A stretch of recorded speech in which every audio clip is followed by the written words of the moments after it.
Hello hello, আমি গার্গী মুখার্জি। আমার ছোট্ট প্রতিষ্ঠান চারু বেলারানী বস্ত্র প্রতিষ্ঠানকে এতটা ভালোবাসার জন্য থ্যাংক ইউ।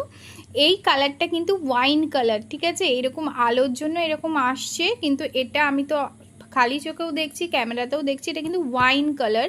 হ্যাঁ, তো এই ওয়াইন কালারের সুন্দর একটা সিগারেট প্যান্ট, পকেটওয়ালা দারুণ কোয়ালিটির একটা সিগারেট প্যান্ট আজকে প্যাক হচ্ছে। এটা এক দিদি নিয়েছেন আমার কাছ থেকে।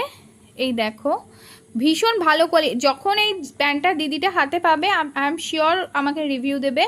আমার কাছে যতগুলো সিগারেট প্যান্ট আছে, এ ক্লাস কোয়ালিটি, বুক ঠুকে বলা যাবে, দারুণ কোয়ালিটি, পকেট দেওয়া, একদম এ ক্লাস কোয়ালিটির এই সিগারেট প্যান্টটা দিদির কাছে চলে যাচ্ছে, সঙ্গে একটা গিফটও যাচ্ছে। তো এই ছিল প্যাকিং ভিডিও একটা সিগারেট প্যান্টের। এর ব্ল্যাক, হোয়াইট, ব্লু সমস্ত কালারই আমার কাছে, পিঙ্ক কালার অ্যাভেলেবেল আছে। আমি ফেসবুকে আপডেটও দিয়েছিলাম। থ্যাংক ইউ সো মাচ আমার সঙ্গে থাকার জন্য।